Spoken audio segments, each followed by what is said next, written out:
देखिए, सबसे पहले तो हमें ये देखना है कि पीआईए का हाल क्या है। यू नो इस वो वक्त देने बहुत ही लायक हमें भी है या नहीं है?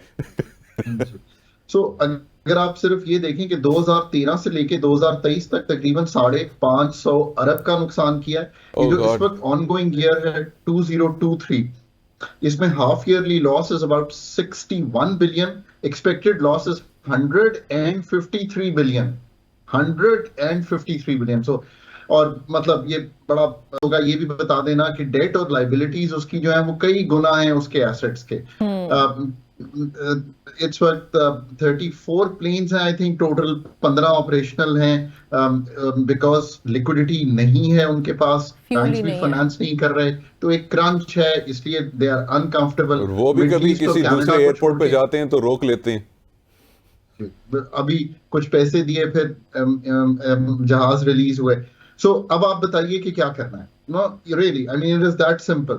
उसके दो तरीके हैं। एक तो हम बहुत अरसे से ये कोशिश करते रहे हैं कि एयरलाइन, एनर्जी, ये जो सारे अदारे हैं, स्टील मिल, इनको सरकार में रखें। और एक हमने ये सोच डेवलप की। मैं उस सोच का हामी नहीं हूं। और वो सोच ये थी कि जी हम अच्छे बोर्ड ऑफ डायरेक्टर्स लगाएंगे तो ये अच्छा परफॉर्म करेंगे। ना हम कभी अच्छे बोर्ड ऑफ डायरेक्टर्स लगा सके, ना उन बोर्ड ऑफ डायरेक्टर्स का कभी इंटरेस्ट ये होता है, बिकॉज उनके जाती कोई पैसे नहीं लगे होते। वो हम कर नहीं सके, मैनेजमेंट हम अच्छी ला नहीं सके, उनको कमर्शियली चलने की हम इजाजत नहीं दे सके। और ना ही मैनेजमेंट का ये सोच थी कि ये कमर्शियल अदारा है, ये कोई सरकारी अदारा नहीं है। कोई भी हम्म। अदारा, इन सब अदारों की बात करें तो पीआईए यहाँ पे खड़ी है। अब आप फैसला कीजिए कि आगे कैसे बढ़ना है। मेरे ख्याल में पाकिस्तान में जो चीजें बेची गई हैं टेलीकॉम सेक्टर में, आप सोचेंगे अगर हम पीटीसीएल जो आज का है वो ना बेचते और उसका स्टील मिल वाला हाल होता। स्टील मिल का ये हाल है कि 33 अरब रुपए की 2006 में बिक रही थी। आज मैं आपसे 2023 में बात कर रहा हूं तो कोई लेने को तैयार नहीं है। This is really really serious. ये नेशनल एसेट्स इतने नुकसान में चले गए हैं और ये इतना बड़ा खसारा करते हैं कि इतना बड़ा बोझ है आप पे। आपके टैक्स पेयर के पैसे से ये फंड होता है। अगर 2,500 अरब का पावर सेक्टर का खसारा है, 2,100 अरब का गैस सेक्टर का खसारा है, तो ये आपके पैसे से जाना है और ये किसी ने नहीं देना। अब फैसला कीजिए कि आपने पीआईए का क्या करना है।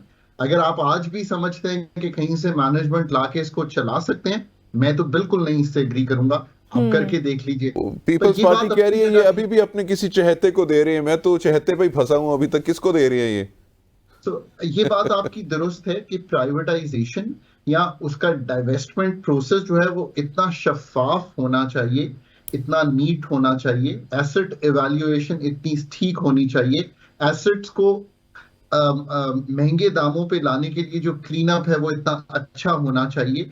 फाइनेंशियल एंड एचआर रिस्ट्रक्चरिंग इतनी अच्छी होनी चाहिए और ओपन बिडिंग प्रोसेस में होना चाहिए कि कोई इस पे उंगली ना उठा सके। हम्म। इसका ये मतलब नहीं है कि सिर्फ पॉलिटिकल पार्टीज ही, मैं और आप भी इसके ओनर हैं।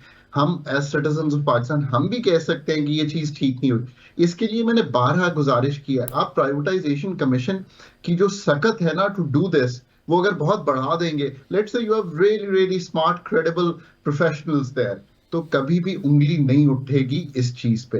आई एम रियली होपिंग कि समझदार लोग होंगे इस वक्त जो वहां पे वो उसको चला रहे होंगे और वो इसी सोच से आगे चल रहे होंगे। हम्म। रखने की आई थिंक गुंजाइश नहीं है बेचने के लिए। और ये भी कोई बात देखें क्लियर नहीं है कि आज कोई आके इसमें इंटरेस्ट ले लेगा।